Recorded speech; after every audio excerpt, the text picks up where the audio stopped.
an artist can pick up a pencil and a pad of paper and they have access to creation of artwork. You can say the same thing about someone who can do a public performance. These projects aren't necessarily extremely accessible to everybody. The project that we've worked on, and probably most of the other ones, are actually quite huge productions with big budgets. So I think it depends on the project, and you could probably say the same thing about any art form, really. Anyone I else? teach art at the California College of the Arts, and so it's helpful to have a sense of what art is on a very fundamental level. And if you define art as the translation of something that I experience that's meaningful to me into some form that I can either share with myself or share with you, and when you realize how ineffable and abstract any experience is, then you realize why it's essential to have some amount of craft, if you will. It's a really difficult problem translating experience into form. And as soon as you try to do that in a rigorous way, you discover right away that you need a lot of preparation, a lot of study, and a lot of practice.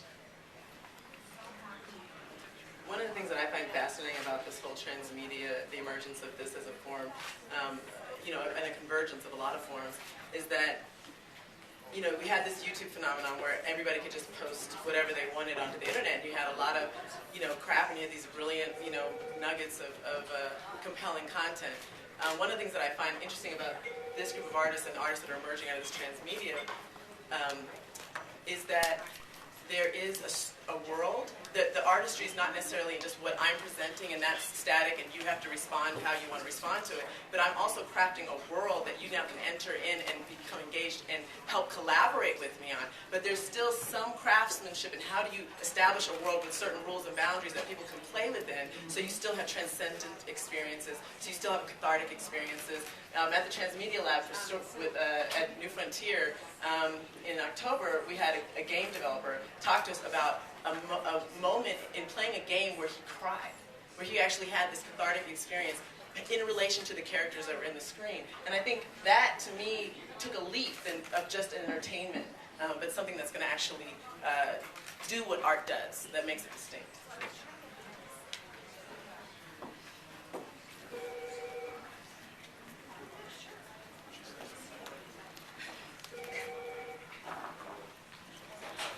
Okay, any other questions? Yes. It's just a general question for all of you. Just a general question for all of you artists.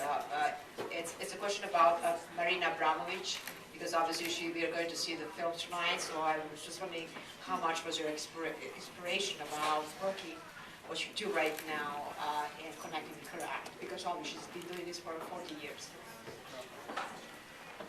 Yeah, I'm very eager to speak about that, because I happened to be in New York when Artists President was there. I mean, she's a hero to anybody who has performance anywhere related to their genre.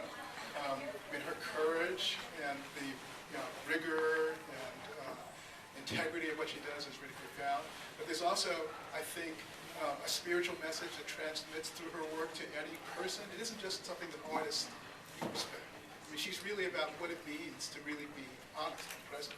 So I think any of us who know her work are really in awe of her. Thank you. Yes, Jeff. This is an old-fashioned question. It has to do with gender and the new technologies, and specifically around games, because most of the games seem to be for boys to win. And I wondered how the women here feel about games and the way a woman would play a game as opposed to the way a male would play a game. Is that question relevant in this context? Nonny's itching to answer this question. I've been very interesting to consider how gender technology still can be. When I was I've been a research fellow the last couple of years at USC, and I walked into our Connect development class, and there were 29 guys, and I was the only woman walking into the room. It's extremely gendered. Even if you go into some of the games, it's a game where you put in a name and it will create a creature for you. And as my daughter pointed out, if you put in kid, it'll be a boy. If you put a child, it'll let you choose between a girl or a boy. So these environments are still extremely gendered. However, reactions are also gendered. I had a board game on eugenics, believe it or not, and it was amazing to see how girls would try and play collaboratively and actually make easier questions for each other. And I play this with a lot of students now. In our experience here, where a guy goes into a seizure, yesterday was amazing. 3 women kneeled down at the head of this virtual character to comfort him. And literally, one woman was saying, "It's going to be okay, it's going to be okay," and my mind was blown. And the guys were interested too, but I have to tell you, it was extremely gendered, so even the reaction in these virtual environments. Anybody else? Yeah, I think I should say something. Sorry, Mr. Bad. Because like Franco and I have a piece that deals with video games and players, especially.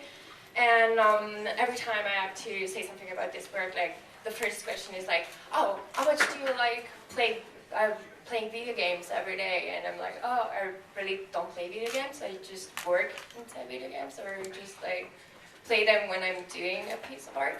And it's true, there are not many women playing video games, but video games are also frustrating. There's a lot of autism. There's a lot of just like being focused on a stupid task. So I'm serious. I'm proud that many women play video games. Could you just let... Eva, maybe you can talk a little bit about, they have a piece called Freedom that's being presented at UMOCA. Maybe you can talk a little bit about what that is. It's actually a performative piece, and it's going to be presented at UMOCA. It's called Freedom, and it's a performance inside a war video game called Counter-Strike. It's the typical war video game where you are either a terrorist or you're a counter-terrorist, and you have to just like fight each other.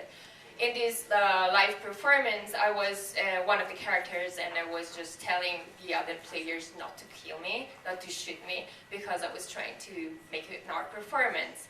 And of course, I was like wiped out every time, like after 2 seconds. But I tried hard, like to make this piece. And if you're gonna go to the Utah Museum to see the exhibition, you're gonna see the result. I mean, it's again, it's frustrating, and it's about failure.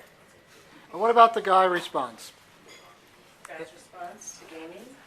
To the gendered aspect of gaming and the competition and winning that most of these games put the focus on, which seems to be boy turf. Paolo, what do you say? Yeah, I agree with Eva. I'm not a great video game player, even if I make game and I teach games, and my students are kind of like 80% women. But yeah, it's a tricky question because on one hand, yes, I'm also proud. Yeah, go girls, because those games are horrible. Most of them are horrible. On the other hand, gaming is usually one of the first entry point to get in touch with technologies in general or computers in general. So it's a fairly important part of the development of a kid. And the fact that we have still relatively few games, things are changing actually. Even the market is realizing that this is basically 50% of the market, like women, girls. So things are changing, and the problem is still, I think the cruise is still the fact that there are a few women in the industry, or at least there are quite a lot of women in the industry, but they don't generally have creative roles. So yeah, we need more women playing games, and even more so, we need more women producing video games.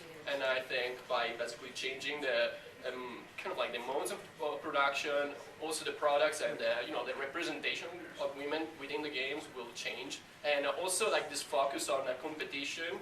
Like the most popular game among women, and it's the most popular game in general, is The Sims, which is not that competitive and focused on that sort of like conflict and fighting and things that are stereotypically associated to games. So that's pretty much it. So as a wrapping note, I want to introduce someone I asked Sari if I could use it. that New Frontier wouldn't really exist without.